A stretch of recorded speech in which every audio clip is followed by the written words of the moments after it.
Good afternoon, everyone, and welcome to today's Chartered Accountants Ulster Society webinar. For those of you who don't know me, my name is Jason McIntosh, and I am the convener of the Chartered Accountants and Business Subcommittee of the Ulster Society. As most of you will hopefully already know, the subcommittee aims to ensure that the Society remains relevant for and supportive to Chartered Accountants working in business. We aim to do this through a calendar of relevant events and content for our members, both informative and networking in nature. Many of our events, much like today's webinar, will also be relevant for wider Society members, and all Society members are welcome to attend any of our events. In my closing remarks today, I'll let you know a little bit more about what's coming up from our committee through the first half of this calendar year. I would encourage you to keep an eye on emails and newsletter content from the Institute to make sure you keep up to date with our events as and when they happen. After today's event, you will receive a request for feedback, and I would very much welcome the opportunity to hear feedback both on today's event and also on our calendar of events more generally, either by filling out that feedback request or by getting in touch with me directly. Without further ado, let's move on to the content of today's webinar, the title of which is Navigating the Skills and Talent Challenge. In a panel discussion, we're going to cover the pressing challenges that organizations face around skills and talent, from the impact of government policy in this area, through trends in higher and further education, as well as the latest trends and skills requirements for companies, and what initiatives our leading businesses are taking to attract and upskill and retain their best talent. I'm delighted to be joined by three excellent panelists today. They are Gareth Hetherington, Director of the Ulster University Economic Policy Centre, Grace Carton, Audit and Assurance Partner with Deloitte, and Stephen Stewart, Director of Treasury and Accounting at Terex. Make sure I don't steal their thunder. I'm not going to do any further introduction than that, and I'll let them introduce themselves in just a second. I did briefly want to mention that those of you who saw the Ulster Society flyer for this event will have noticed that we were due to have a fourth panellist, Paula Leatham, Head of HR for Northern Ireland Electricity. Unfortunately, due to the exceptional circumstances surrounding the fallout from the storm that we all experienced last Friday, Paul is unable to join us today as everyone at NIE works incredibly hard to ensure that power is restored across the country. So we just want to take the time to wish all of the team at NIE the very best as they deal with such an unprecedented situation. So with that, I'm going to pass over to our panelists to introduce himself, Gareth, followed by Grace, and last but certainly by no means least, Stephen. Thank you, Jason, and good afternoon, everyone. It's good to be back with the Institute. Just, I suppose, very briefly by way of introduction, as Jason said, I'm Director of the Economic Policy Centre here at Ulster University, and we do a lot of work around the labour market and particularly skills issues in respect to the labour market, and no doubt some of that research at least will come up today. In addition to that, I've also done some work recently with the SIB, the Strategic Investment Board, around demographics and the work that came out, or the findings that came out of that work, paint a very sort of stark picture and explain why many of you are experiencing a lot of the recruitment challenges that you're now facing. So I look forward to get into that. Thanks very much, Gareth. My name is Grace Carton. I am an audit and assurance partner with Deloitte here in Belfast. Been with the firm now just over 13 years, which definitely doesn't feel like that. So looking forward to speaking to everyone here today and getting more involved in the talent and skills agenda. I suppose while I primarily lead out on external audits in the local market, I've also had a very active role over the last probably 5-6 years or more in terms of our early years and graduate recruitment within the firm here. So really looking forward to today's panel discussion. Hello, everyone. I'm Stephen Stewart. So I'm a Director of Treasury and Accounting here at Terex. Got responsibility for the accounting function here within EMEA, Australia, and the US. And then I also have responsibility for global cash management and forecasting responsibility too. So been with Terex now for over 10 years. They are a global manufacturing company, for those of you who aren't familiar with us. Before that, I worked at Deloitte too, actually did my training contract there. So I'm kind of familiar with that pathway through, as well as what we're trying to do in industry. So looking forward to the discussions today. Thanks everybody for the introduction. So we'll get started with the details. So turning first to government policy, and this one's probably best initially for Gareth. How important is the skills agenda to executive ministers, and what are the policy priorities both now and in the years ahead? Yeah, I mean, clearly the skills agenda is very important to the executive, not least because it's an area devolved in terms of their responsibilities. And skills really underpins a lot of the priorities that the executive has set for itself. You know, if we look at the PFG, the Programme for Government, we have a priority to grow a globally competitive economy. The economy minister, his own economic vision, or four strands to that: good jobs, productivity, regional balance, and net zero. Good jobs and productivity in particular are underpinned by a strong skills pipeline and labour market. And then DFE also have their own skills strategy, which tackles all elements on the skills spectrum, whether that's those who have low levels of skills or qualifications, and particularly efforts to re-engage the economically inactive. In the mid-skills qualifications level, there's been a lot of work done in recent years around apprenticeships and to try to ease the transition from school into tertiary education. I think there's a lot of work needs to be done there. And then at the higher skills end, we still see a focus on STEM, and the department have put a focus on STEM and addressing skills imbalances really there. In terms of priorities, you mentioned, Jason, I suppose a few that I would pick out in areas where I think more work, for further work still needs to be done. I think we need to improve the employer education, institution, and government interface. I do think this is one area where accountancy is pretty good, but I think too often still education institutions aren't producing young people necessarily with the exact skills that employers need, and therefore bringing those two groups together to deal with that in a more structured way. I think there's more work to be done there. I think also, and this is an issue that's gone on forever, but we need to ensure that young people are on the right educational pathway. Part of that is about dealing with the status differential, if you like, between academic education and vocational education, and the need to streamline educational and qualifications pathways. So people are very familiar. GCSE A-level degree, that's a pathway that's well known and understood by everyone, by young people, by parents, and by employers. But for a lot of vocational education pathways, those are less clear, and it's a cluttered space. One other area I think that I mentioned economic inactivity in previous comments, and one reason that Northern Ireland has the highest levels of economic inactivity in the UK is because we have very, very low levels of disabled employment. And so a non-disabled person with a non-disabled person with low level skills or qualifications has a higher employment rate than a disabled person with high level skills. And in an increasingly tight labour market, I think that's an area that we really need to do more in, and we need to change employer attitudes in that respect. And then another area, just the final point I would make, is around upskilling. We may come back to this, but I do think that that's increasingly important. The department recognises it, and little interventions like careers advice for all. We tend to think of careers advice as something for young people. But there should be careers advice for people of all ages.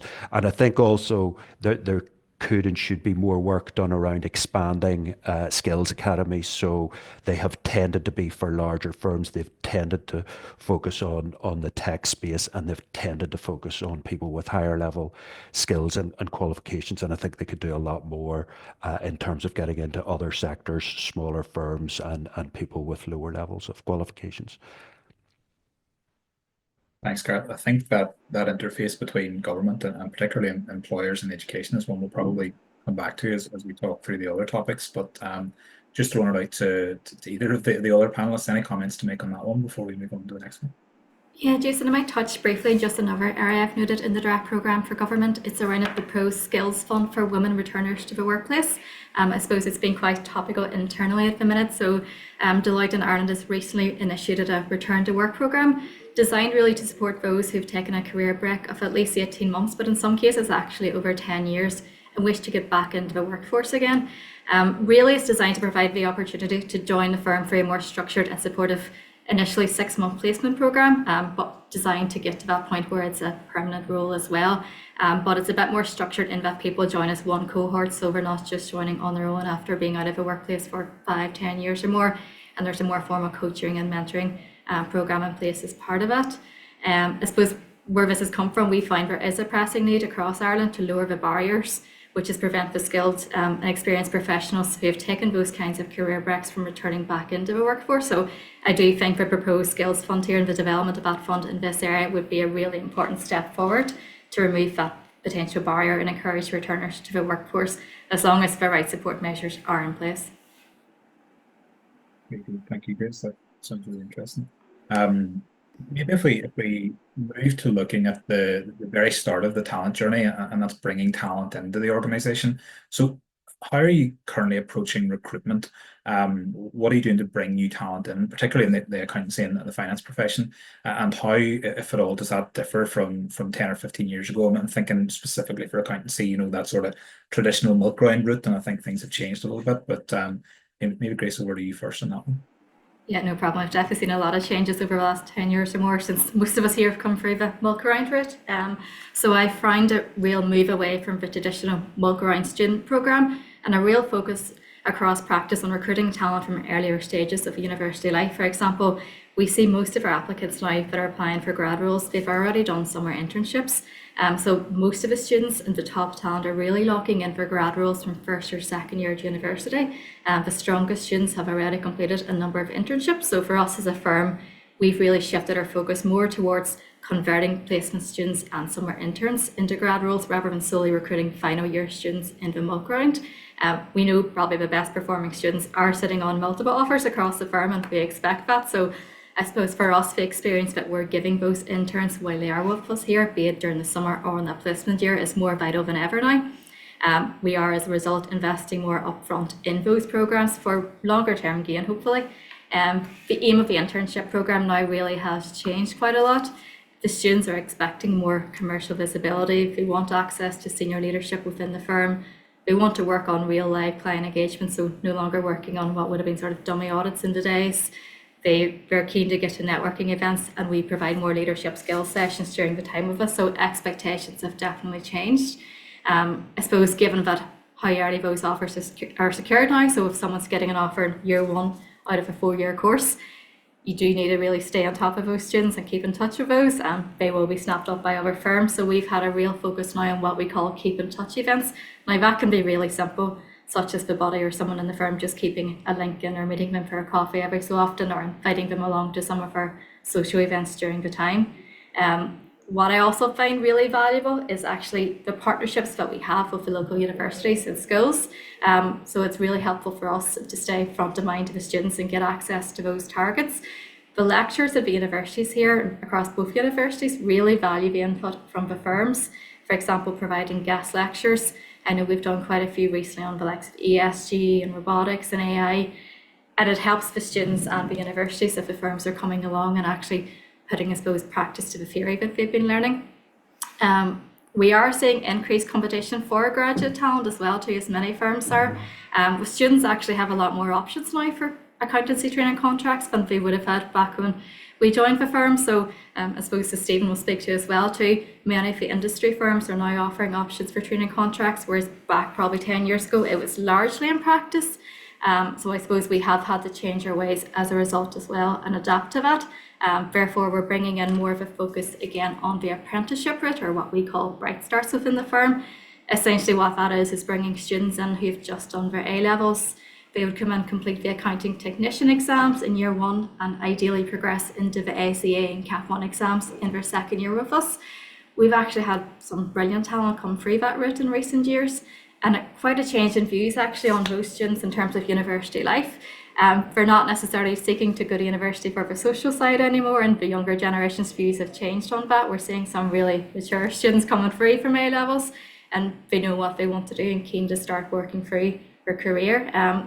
Even from a skills perspective, I've seen schools changing their views on this quite a lot over recent years too, whereas I would say back in 10, 15 years ago, schools are really encouraging the UCAS and university route, but now we're actively encouraging apprenticeship as well as another option. So definitely quite a few changes over the years. I think I didn't really realize the conflict between the practice and the industry route in it, given that I'm going to go to Stephen now to talk about recruiting talent coming in that route. But I think you're right that you do see a lot more in industry employers, putting people through that route now. And I think things have changed since we did training contract. Stephen, maybe if I can come to you next then. So from an industry perspective, what are your thoughts and how are you approaching recruitment for those accountancy and finance roles? Yeah, like to be honest, it's quite a similar story to Grace. Like we made the decision a few years ago. We kind of always had people supported through people through their exams, but we sort of relaunched our graduate program a few years ago, because I guess we've gone through quite a period of growth and we're trying to maintain a big team. So um, tapping into that newly qualified market is hard because there's a lot of competition there. So yeah, we really took a view of we wanted to grow our own really, and I guess I'd come through, as I mentioned before, like I did my training contract at Deloitte, so I was very familiar with the structure that we had there.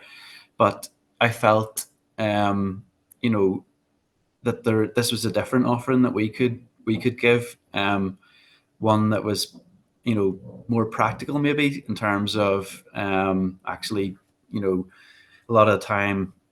I'm sure audits changed again since I've been there, but certainly you're validating what maybe somebody else has already done. So we felt this was more of an opportunity for us to offer this for people to study for their exams and get that more practical experience, and help their understanding. So um, yeah, we've been very much focused on trying to get talent in early as well, because even whenever we started the graduate program, we were struggling to try and get. You always have people who kind of want to go down the firm route, but it was harder trying to get people in. And the last couple of years, it's been easier because we've kind of put even more focus on our approach to placement students. So taking year placement students in, and also them working with the further education colleges and offering the higher level apprenticeships partnership that Grace talked about too. So to be honest, it's very similar in terms of strategy to what what's happening in the firms, I guess. We employers really need to work and put the effort in. Whereas I think in the past you were probably knew you were going to be inundated with people applying for roles, whereas now you're fighting for sort of every candidate. And so we're doing quite a bit of work even with the local schools in the area, and um, being involved with prizes and talks and stuff there, as well as doing that at the universities to try and I guess build our brand a bit within the area.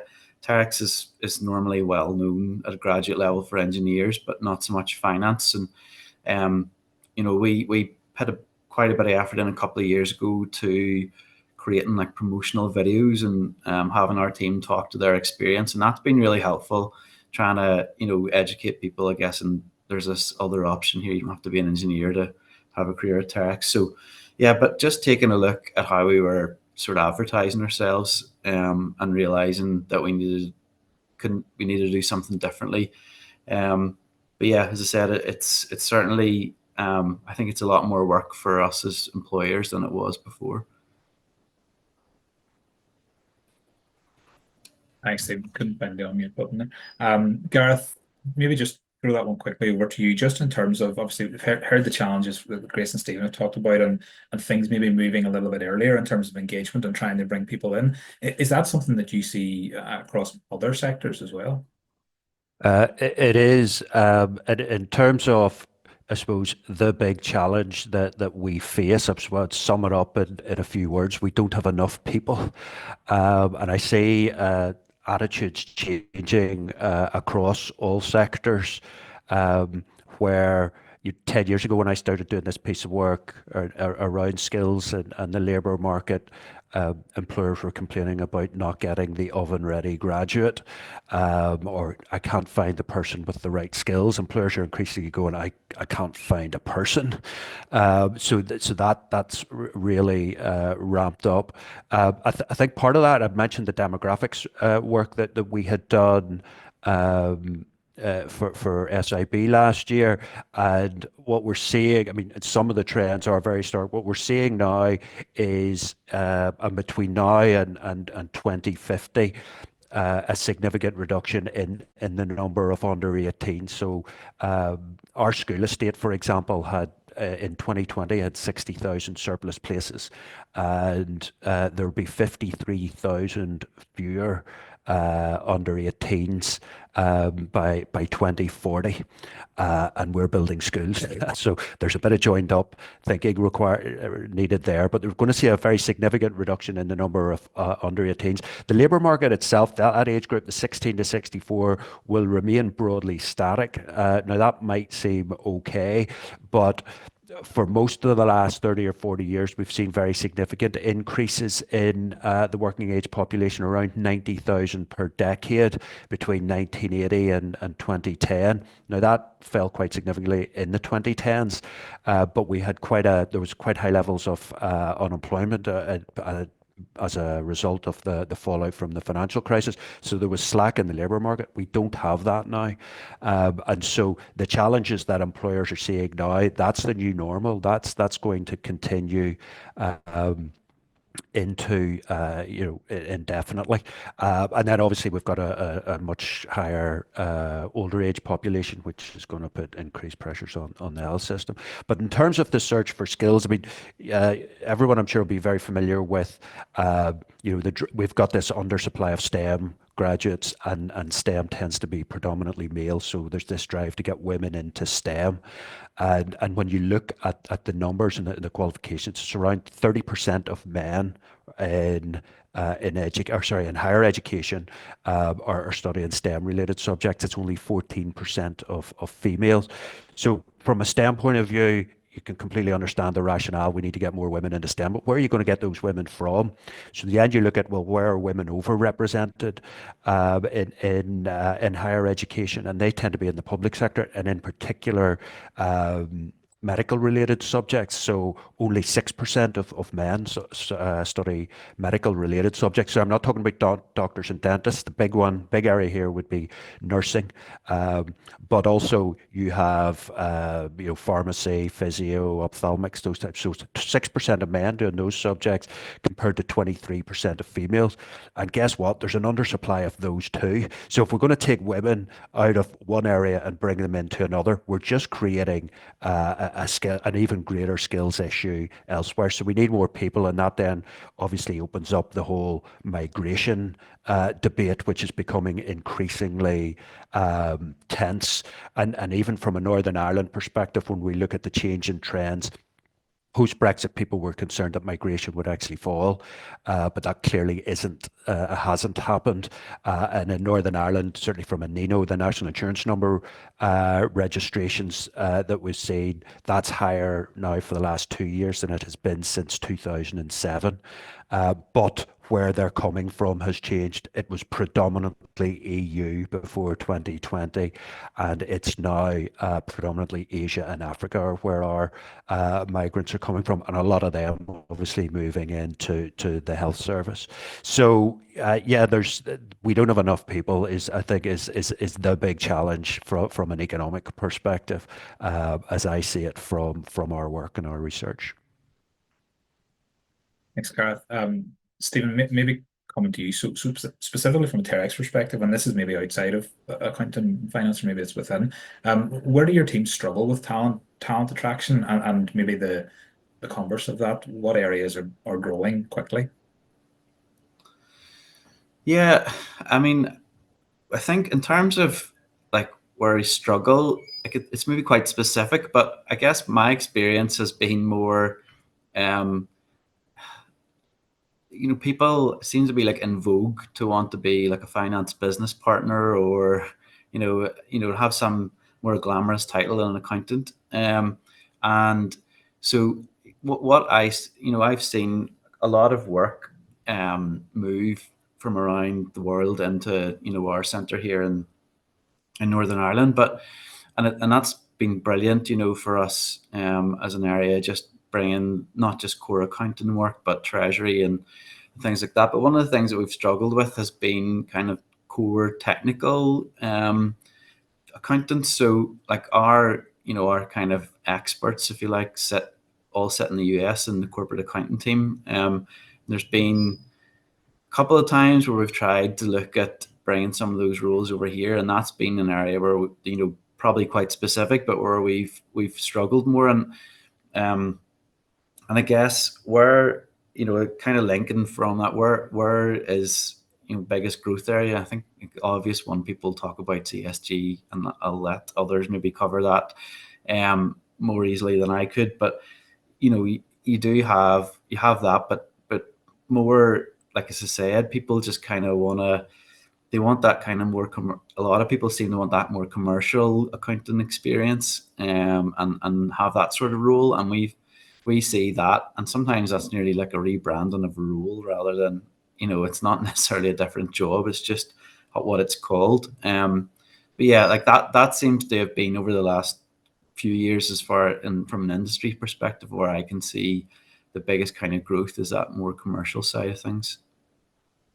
Interesting, and that matches up probably very closely with what I'm seeing within our own company as well, and that there is a drive definitely to bring jobs into NI. I think our company and your company and a lot of other companies see the quality of education and the talent pool that's available here, and then maybe it gets slightly more difficult when there are the slightly more technical roles. Definitely we see that as well. Grace, so thinking about a practice perspective then, so either audit or across all of the service lines, is there an area that's growing particularly quickly? And I'm sure ESG might be one of them, as Stephen said. And is there anywhere that's maybe a bit more challenging? Yes, indeed. So I might touch on two sort of slightly different points here. I might touch on the challenge first, which is not unique to Deloitte or to practice, but one of the biggest challenges that we have actually seen recently, and something that we've been discussing with universities here and among the other firms as well, and it links to Gara's point around the labour shortage and that we don't have enough people. It's access to that overseas population. So there's a huge amount of overseas population here at some of our local universities, completing some really good calibre degrees here. But actually, due to recent changes by the UK government to the minimum salary thresholds for the skilled overseas workers, they actually can't be hired onto our graduate programmes, and it's the same across all of the firms, and I imagine it impacts industry as well. So this is actually resulting in a significant amount of talent that we're losing to roles, be it across the water in the rest of the UK or indeed back home overseas again. But people have been educated at our Northern Ireland universities and really strong talent. So it's potentially a consideration there in terms of a programme for government and something for the Northern Ireland government to actually lobby on as well. So what might work for the rest of the UK doesn't always necessarily work in Northern Ireland in terms of salaries and labour shortages, but I think it's definitely a key consideration and something that's impacted us all. I know it's something that chartered accountants are working on at the minute as well. If I flip that slightly to another sort of growth challenge area, a few of you have mentioned ESG. So in terms of growth, ESG has been a huge growth area for us in practice, especially with CSRD reporting, which is impacting EU companies, bringing in mandatory assurance requirements, but also areas such as the CFD, TCFD, changes to IFRS disclosures, which are impacting UK companies here as well. It is a new skill set in terms of ESG and being upskilled in terms of the ever-changing requirements. So the fact that it's a new skill set can make it more difficult to find people who are already specialists in that in the market. So what we're trying to do really is focus actually on upskilling the people that we do have internally and growing the talent within the firm as much as possible, and that links to our retention piece as well. For example, sometimes we know that our trainees, when they complete their official training contract, sadly don't always want to stay in audit or the same department. They want experience of different areas. So as a firm, albeit they don't always stay in the same department, we do want to retain them within the firm as far as possible. So what we're doing is really offering those opportunities to upskill and transition into other departments, which is ESG is a huge growth area for that. The people, for example, that are trained in audit, they've gained a really strong grasp of audit and assurance methodology. So we're well set to upskill and move into that ESG assurance space. So I suppose what we're trying to do there is turn that challenge into an opportunity and growth area as well internally first. Thanks, Jason. That links seamlessly on to the next topic I was going to cover, which is upskilling. So we've covered that attraction piece, but then obviously when you bring talent into the organization, the next piece is upskilling, keeping them, I suppose, is the retention bit that we'll cover, and then the upskilling and making sure people develop the skills that you need. So Stephen, maybe coming to you first in this one from an industry point of view. So what's the strategy at Terex for continuous development, and in what areas are you currently focusing your efforts and trying to upskill your teams? Yeah, so I think like Terex is obviously a large organization, so there's kind of themes that go right across and tools that we use. I suppose though for us specifically, like obviously our core kind of function is finance, but like we have a lot of people here. There's 150 people here on site, and in our part of the organization close to 300. So a big part of what we do ends up being managing people. And I think that's something I think that a lot of people actually value, getting that experience. I'm sure some of you will agree that probably maybe the hardest part of our roles can be that managing people side of things. And so it's a massive, massive thing for people to learn how to do. So like in terms of like we put a lot of focus into we have different success program at each sort of level of leadership, if you like, right up to our kind of executive and just below our executive team. So and different different areas that we're looking to develop in those skills for people as they progress through. We're very proud that we try our best not to have to recruit externally for anybody kind of in a management role. Not to say it doesn't happen sometimes, but certainly something that we really do value, and I think the team appreciate that too. So we put a lot of effort into that, and I think if people are thinking about, you can't conquer everything, so for us that's something that we do put do focus on, is trying to ready people for being in that position. We have like a corporate leadership development program, which is like a 3-year rotational program, and people go different areas of finance, different areas of the world to do that. We I guess we're fortunate that we are big enough to offer sort of broad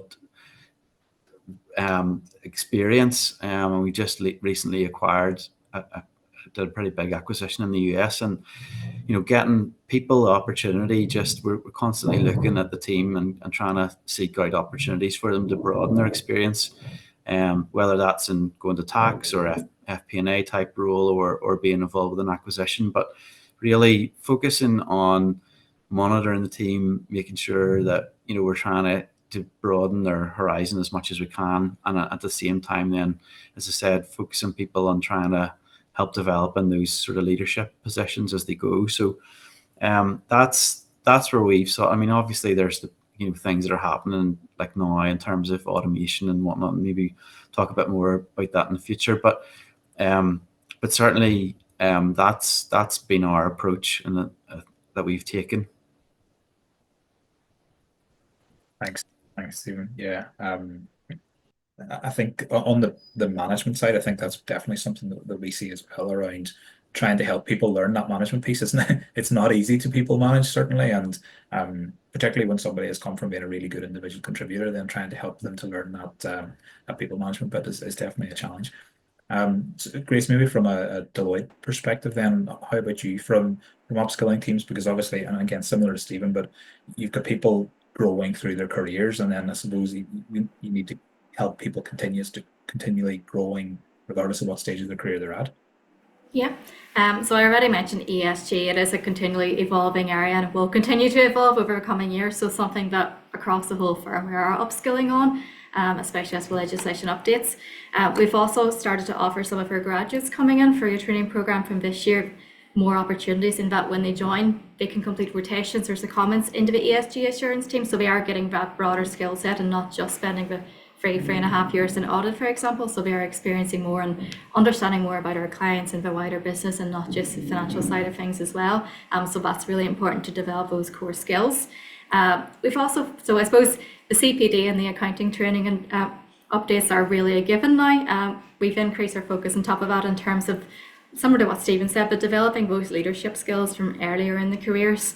So we've rebranded our graduate programme. It's now called our Future Leaders Academy, but really that's an enhanced focus from day one of bringing in trainees to the firm, focusing on their long-term careers and not just focusing on a 3 or 3.5 year training contract, actually focusing on that being a permanent position within the firm. So even from our internship and our placement students, we offer a number of what we call leadership boost sessions throughout our time. We bring in external coaches, a number of programs working with senior leadership within the firm as well. So it's a real focus, as you mentioned there, around actual management skills and leadership skills from day one, and not just waiting until the graduates are up to management positions to do that. So the strategy really has evolved and shifted to more time being spent on leadership development throughout the careers. Thanks, Chris. I do see questions coming through in the Q&A, and some of them are relevant, but I'll park them until the end. But it's good to see the questions coming through, and if people do have questions, please do continue to ask them. Gareth, can I just throw the same question over to you, and maybe a slightly different angle on it? But what's your thoughts around that upskilling of people whenever they're in an organization? Yeah, I think it's probably worth noting that upskilling is something that the accounting profession is good at compared to other parts of the economy and other sectors. And I think it's because you're a profession, and it's the same across professions where you have that structured CPD. And I think it's important for firms that perhaps have technical but non-professional staff working for them, that ongoing upskilling at CPD is equally important for them. In general, Northern Ireland is not good at upskilling and in-work training and development, and certainly a lot of the research would show that we are significantly below all other regions in the UK. So, for example, 16% of people in Northern Ireland would report that they're involved in in-work training and development. That's 16%. It's 25% in the UK. So it's a lot. It's a lot lower. And both the guys referenced management and leadership training, and again, that's another area where we do not perform well. And yet, just because someone's good at the job they're doing now, it doesn't necessarily follow that they're going to be good at managing other people doing that job in the future. Now, some of the reasons perhaps why Northern Ireland is lower is we have a proportionately smaller professional workforce. Compared to, say, for example, in London, where there would be a very high proportion of people in professional services. And also, we have a less dynamic labour market, so people tend to stay with the same employer for much longer in Northern Ireland than other parts of the UK. And there's often a focus when people come in and join an organisation, even experienced hires, that they will go on a training and development programme. Or if you're looking for the next move, you take a training and development program before that. So those would be a couple of points that I would make. I suppose some broader why upskilling is important for the likes of the Department for the Economy.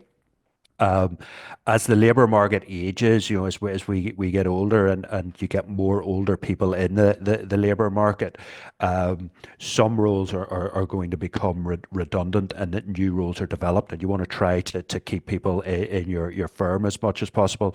Also, for some types of jobs, so accounting, economics, academia, we can all work into our 70s if we want. But for other sectors, that's less of an option. So for construction sector, you don't see too many 70-year-olds on a building site. So and we're going to have to work longer. So what do people in those sectors and professions do post 55, 60, when they're no longer able to do the job they can? So that's important.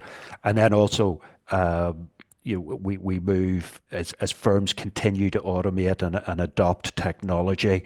We all, at an increasing rate, need to ensure that we're tech savvy, and upskilling is a big part of that.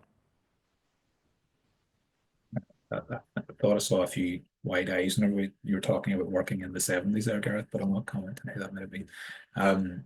So I'm going to come back to you for the next question, if you don't mind. So we've talked about that upskilling piece, but one of the key things, obviously, of course, as well as talent retention, and you've just touched on it, and maybe you've slightly more comments to make on the question. But how important is developing skills and skills development and providing that opportunity to upskill in retaining talent within a company? And I thought it was interesting you said that we're in NI we're better at keeping people in the one company than maybe other parts of the UK. Does that play a role? Uh, well, I've never looked on it the way to say we're better at keeping people. I think there's in London and somewhere like London and England in general, where you have lots and lots of employers with lots and lots of opportunities, staying beyond 2 to 3 years isn't common. We tend to be more settled here. I think the one important part of the upskilling rationale is that you can show people when they just join your organization that there's a career pathway for them. So it isn't just about giving someone a job, it's about giving someone a longer term career, because, and we've been saying this for a long time now, gone are the days whenever a person would join an organization at whatever 16, 18, 21, and they would spend their entire careers there. But one thing I would say as well is that in terms of employing older people and this need for um, bringing people in at, let's say, 50 plus, when before you would maybe only focus on people in their 20s and 30s. If you ask employers why they're more likely to employ someone in their 20s and 30s, say, well, I'll get, if I only employ someone in, let's say, who's in their early 50s, I might only get 10 years out of them. And my response to that is, well, if you employ someone in their early 20s, how many years do you think you're going to get out of them? Because it won't be any more than 10, because people do tend to move around. But that upskilling journey and that attitude towards employing people across all age groups, I think is really important. I think that's probably good advice for anybody that's approaching this or listening in today from an employer point of view, around that, definitely around giving people a career pathway rather than just a job. And definitely that's a theme that seems to be coming across from what Grace and Stephen have been saying around trying to map that journey out for people. And that's really important. Grace, same question to you then. So how important is skills development in your ability to retain people within the audit profession, maybe? Yeah, I think it's hugely important, and I suppose it links to our rebranding and our Future Leaders Academy with that focus on the long-term career now. The people that we are recruiting now, they expect to come in and develop that wider skill set. They want to experience that culture of continuous learning, and that's something we're hearing even from job interviews at both graduate and experienced hire.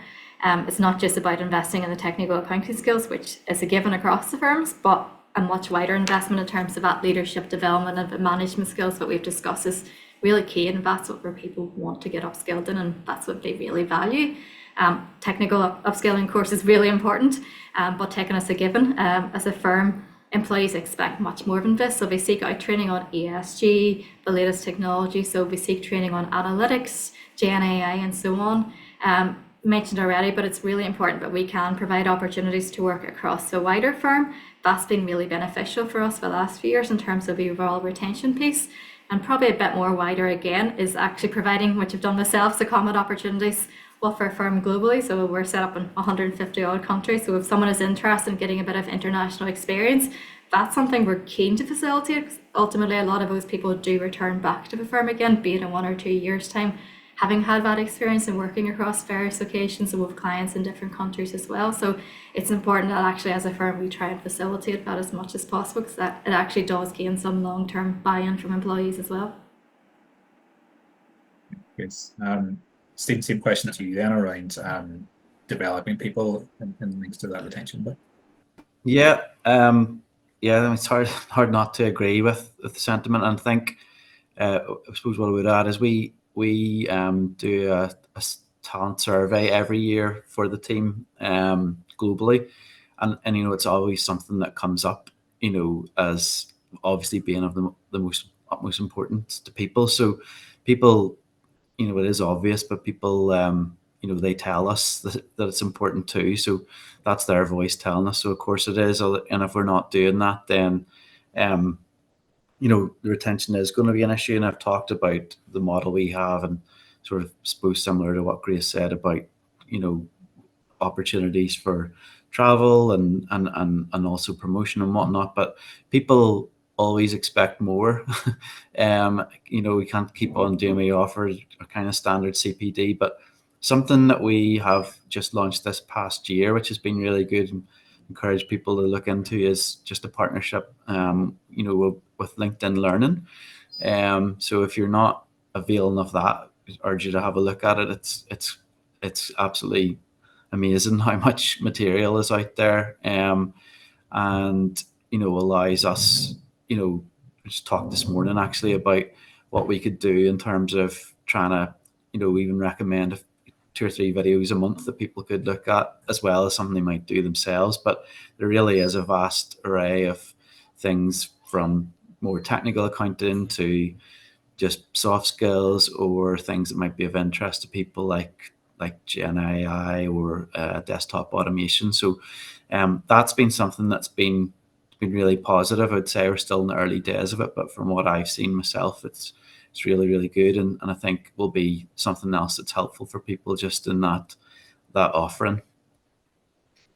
Interesting when you talk about goals for learning and providing those resources. Sometimes you see lots of things across the spectrum with people that are really interested in doing it, and people are thinking, I have to do a certain amount of learning goals, and it feels like a chore. So trying to turn that into an opportunity. So Yeah.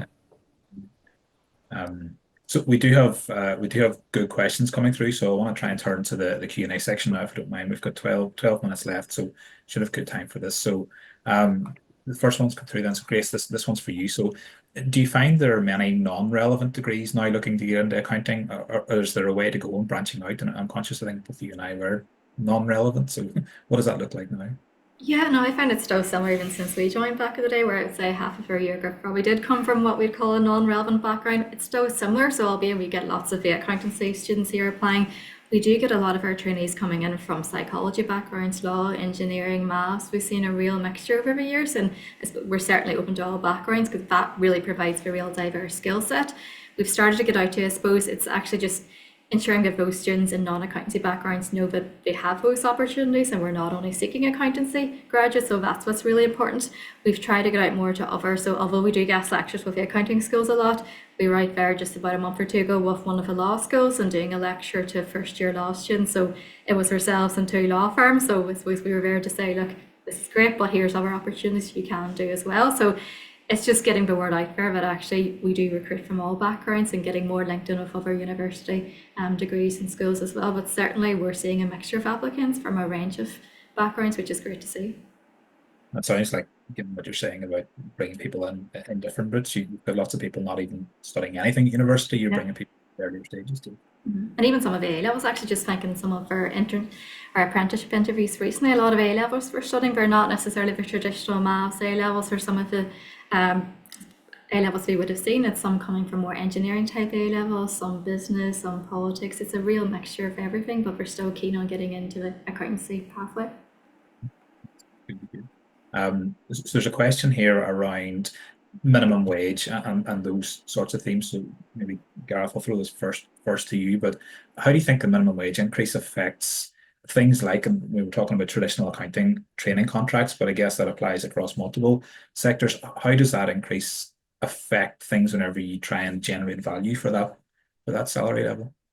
Yeah, I mean that's one of the big risks, I suppose, with increasing the minimum wage at too fast a rate, where it becomes a disincentive for firms to. I'm talking about firms in general, not just accounting firms here.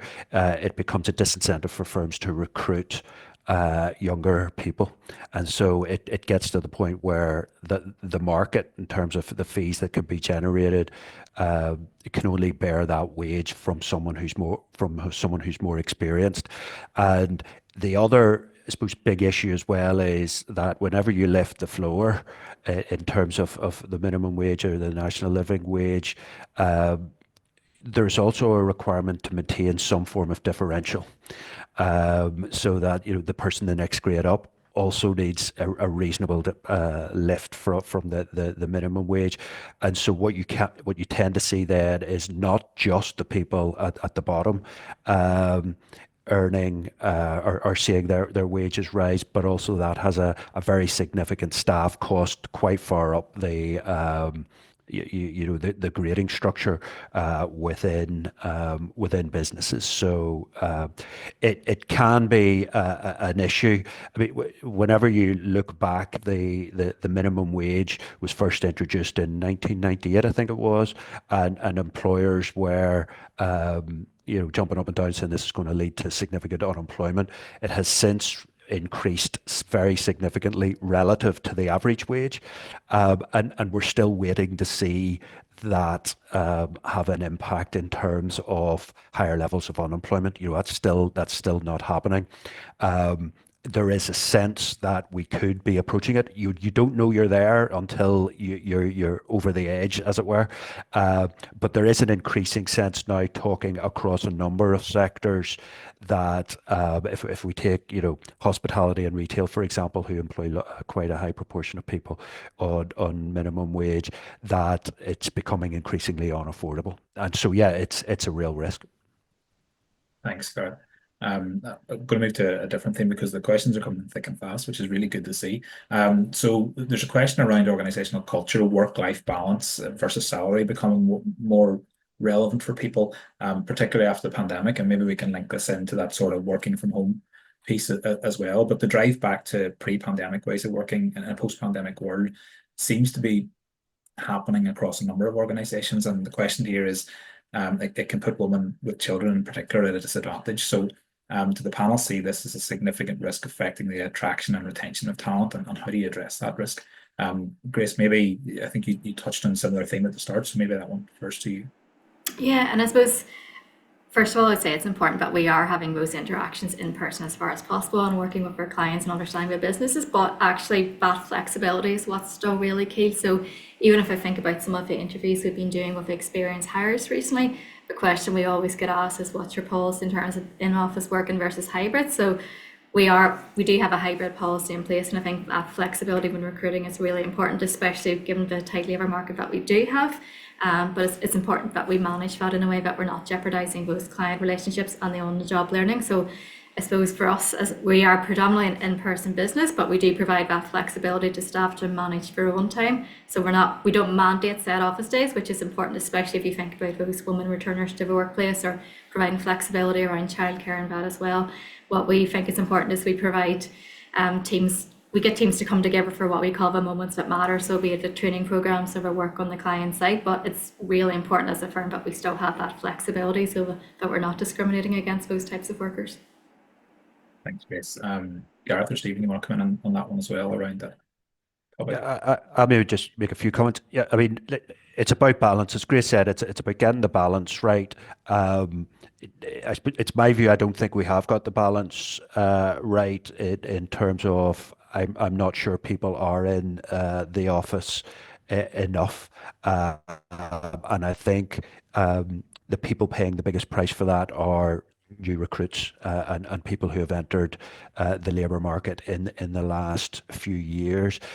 People who are most comfortable working at home tend to be perhaps people who are more experienced and self-sufficient.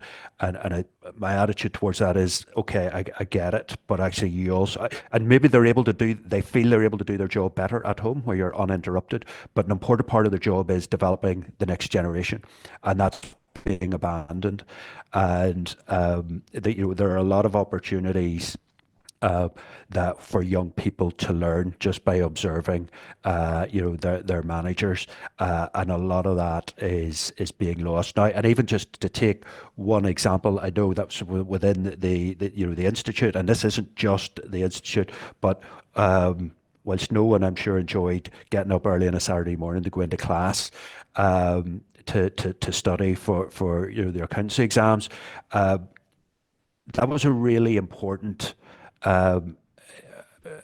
avenue or place for young people to develop a new network across their year group. And if you think about those are people that you will stay close with and network with for the rest of your careers. That's lost now.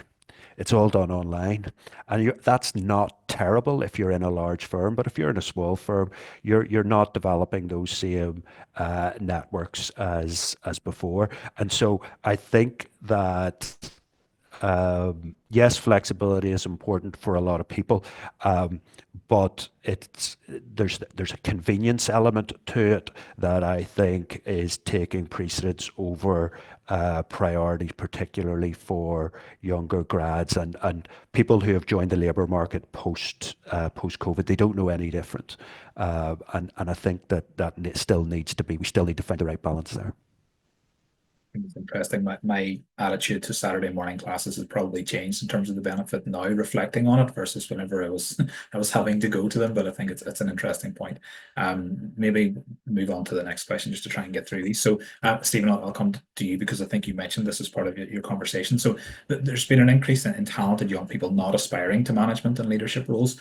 How do you make that more attractive, and how do you offer options for career progression or development without management to ensure that you don't lose skilled people?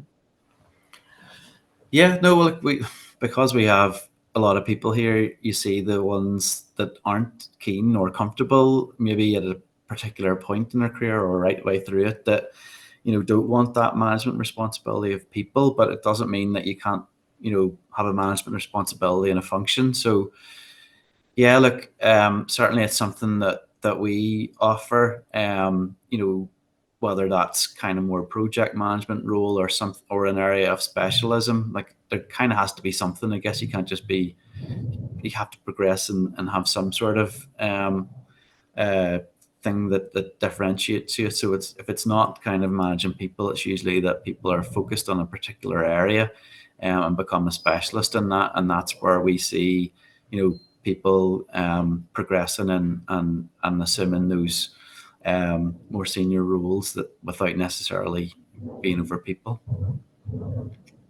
I'm going to do one more question, and then I'm going to ask you all a final wrap-up question just in the interest of time. And Grayson, maybe come to you in this one. So what's your attitudes towards non-graduate route versus the graduate route? And the question here is around, for example, the non-graduates could qualify in 40 years while the graduates are still looking at a minimum 6 years, and yet they end up in the same starting job role. So how does that interplay with each other? Yeah, it's an interesting one. And as I say, we've had to invest more in terms of the apprenticeship route, just given the competition for our grads in the market as well. So as a firm, when the grads come in, they've probably got 3.5 years of the training contract to do. The apprentices would actually have a slightly longer training contract. So I suppose from a firm perspective, there's not a huge difference, maybe 1 or 2 years of difference there in terms of how long until we're qualified. So we're not seeing a huge impact there. But what I would say is we don't discriminate between someone coming in as a grad and the apprenticeship type route in terms of the work they get to do is largely very similar. They're both getting leadership responsibilities quite early on in their careers. So we've had some great people progress up into senior management within the firm that have come through that apprenticeship route and have come out of that really well. So it's getting that balance and just making sure if you're bringing people in at the age of 18, they haven't been to university, they've not gone through some of those courses, that we're actually providing them the right support. We just have to be conscious some of those folk have just left school and haven't been in the outside working world before. So it's getting that balance and making sure we can provide them the same support to progress throughout their career as well. That makes sense. So final question to you all, and I'll put a challenge of 20 seconds maximum on it, maybe. What one piece of advice would you give to somebody that's listening today that is maybe early in their career when it comes to skills development?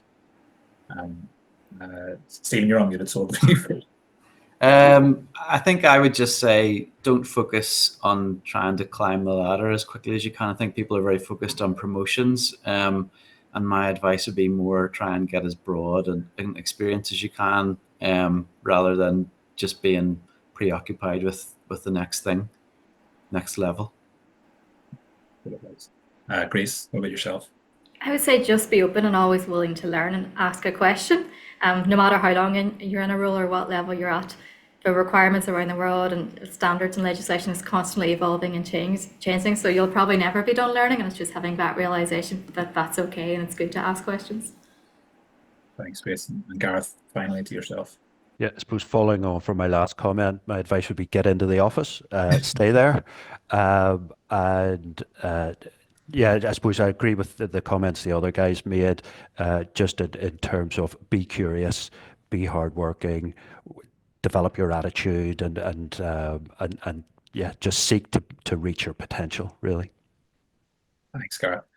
So in the interest of time, I think we'll call a halt to the discussion at this point. So I just want to say thank you very much to all of our panelists, to Gareth, to Grace, and to Stephen for such an interesting discussion today. I did really enjoy it.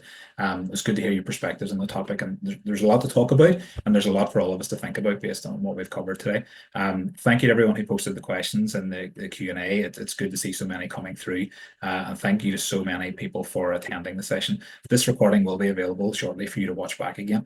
In the first half of 2025, the CAB committee are going to have a busy calendar of events. We've got 2 company visits coming up to great local companies. We have another online webinar in the spring, and of course the CAB lunch in June is always a highlight. So I would particularly recommend coming along to the company visits, as it is a good opportunity to meet people face to face. That's building on Gareth's comment with getting out of the house, I suppose. So no doubt we'll also be revisiting the topic of skills and talent development in upcoming sessions as well. I'm sure this will be a topic that we'd like to come back to. It's been a really good discussion. Look out via the usual channels for details of all of the events when they're released. So with that, one more time, just want to say thank you very much to our fantastic panelists, to all of the team at the Ulster Society for all of their support for today's event, and of course to everybody in attendance for joining and for submitting so many questions. See you at another event soon, and thank you very much.